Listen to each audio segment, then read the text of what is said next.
Saat perintah puasa itu diturunkan, hal pertama yang disampaikan oleh Nabi Sallallahu Alaihi Wasallam kepada para sahabat beliau pada masa itu dan berkelanjutan sampai kepada kita saat ini adalah menerangkan diantaranya tentang keutamaan Ramadan, untuk menjawab sekaligus mengentaskan hoaks yang pada saat itu dibangun oleh orang-orang Yahudi yang tinggal di Madinah.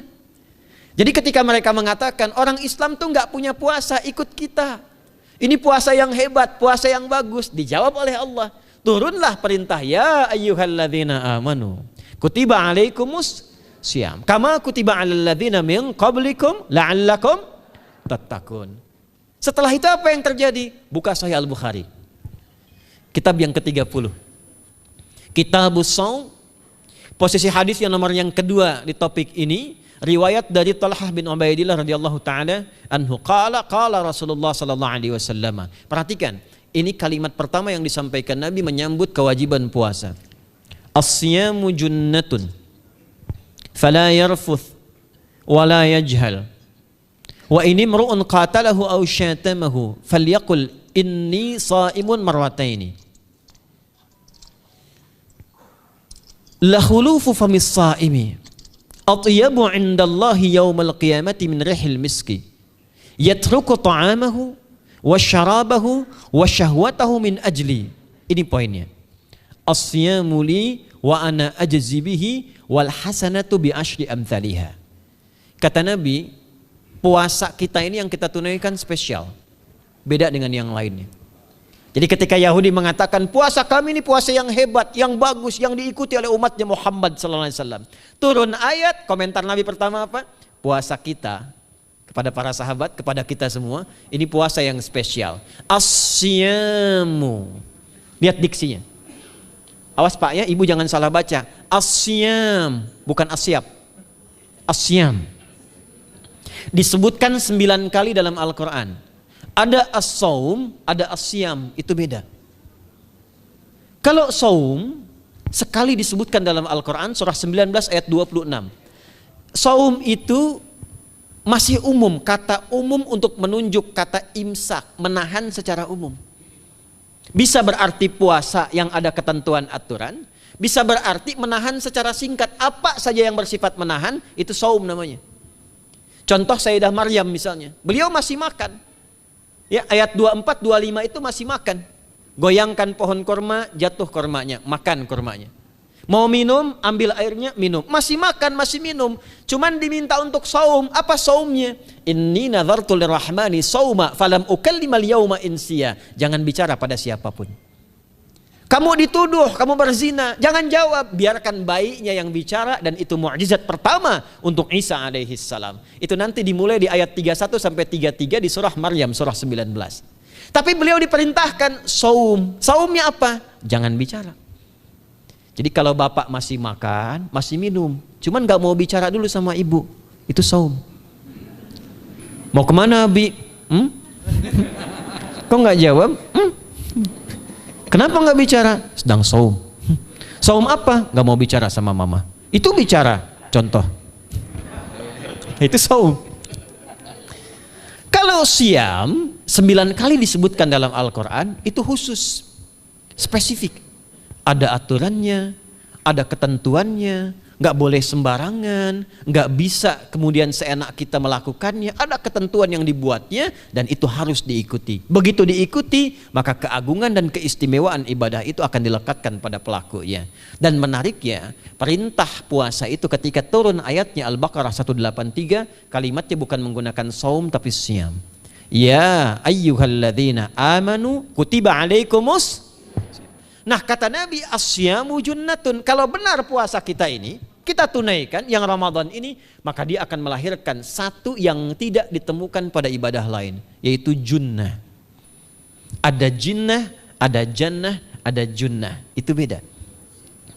Tapi semua katanya, itu hurufnya sama, cuma harokatnya beda. Coba lihat ya. Ada junnah, jinnah, dan jannah. Jannah artinya apa? Surga. Jinnah artinya apa? Jin. Jamak dari kata jin. Minal jinnati wan nas. Baik ya. Ada junnah, perisai, Itu ketiga-tiganya berasal dari huruf jim, nun, kemudian ta. Dalam bahasa Arab, setiap ada huruf dimulai dengan jim dan nun, itu pasti tersembunyi, gak kelihatan. Saya ulang ya. Setiap ada huruf dimulai dengan jim dan nun, kalimatnya itu pasti gak nampak, gak kelihatan. Janin, kenapa disebut janin? Karena masih tersembunyi dalam rahim ibundanya, gak kelihatan. Begitu keluar, tampak jadi bashar, jadi bayi yang terlihat. Jin, kenapa disebut dengan jin? Karena nggak nampak. Makanya fitrah jin itu Pak, Ibu, fitrahnya tersembunyi. Jadi kalau ada jin melakukan penampakan, itu jin sedang punya masalah. Betul, itu nyata. Dan yang lebih punya masalah, ada orang-orang manusia yang mencari-cari penampakan jin. Itu sedang kurang sehat itu. Ya, betul, karena jin itu dipasangkan di Al-Quran dengan ins. 18 kali pasangan ini disebutkan, itu lawannya langsung. Jadi jin tersembunyi, ins nampak. Ins itu kelihatan, makanya makhluknya tampak. Jadi kalau ibu ada bapaknya pulang ke rumah sembunyi-sembunyi, itu bapak sedang menjadi? Bukan.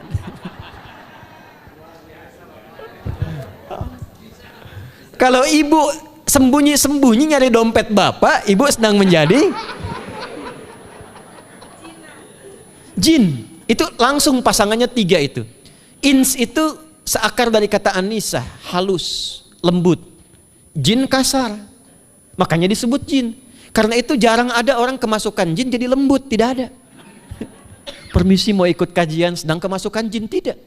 Kalau kata-katanya tidak meracau, tindakannya pasti kacau.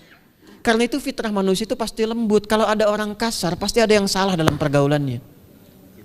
Balik. Itu jin. Jannah, kenapa disebut jannah? Karena belum tampak sekarang. Makanya Nabi katakan mala ainun ra'at, nggak sama dengan yang seperti dilihat orang. Nggak kelihatan, nanti kesuksesan tertinggi yang belum tampak disebut dengan jannah karena belum tampak. Junnah itu perisai yang bisa langsung membentengi kita dari setan secara otomatis. Tapi nggak kelihatan. Karena itu kenapa ujung puasa disebut la'allakum tatakun. Tatakun itu dari kata takwa. Takwa itu dari kata wikoyah. Wikoyah itu artinya perisai. Nah, perisainya tidak tampak dalam diri kita. Tapi kalau terbiasa menunaikan ibadah puasa ini, kata Nabi, yang pertama kali akan terjadi pada orang yang puasanya benar, dia akan mendapatkan perlindungan berupa perisai dari Allah, hasil dari latihan puasanya yang dapat membentengi dia dari setan. Jadi ciri khas puasa Ramadan itu kalau sukses ditunaikan, itu akan terjauh dari godaan setan. Setan itu provokator yang memang hanya mengarahkan pada keburukan. Jadi dia nggak kenal benar. Lawannya malaikat. Malaikat nggak kenal salah, Pak. Nah, supaya terbentengi dari itu semua, kata Nabi SAW, kita itu dihadiahi sekarang oleh Allah. Satu ibadah yang kalau dilakukan ibadah itu akan mengakumulasi ibadah-ibadah yang lainnya, yang saat bersamaan dahsyatnya ibadah ini bisa menghadirkan junnah, perisai yang membentengi dari setan. Karena itu ketika dilakukan ibadahnya, saat yang bersamaan bisa ditahan maksiatnya, ditingkatkan amal solehnya. Setan kan ngajaknya pada yang salah kan?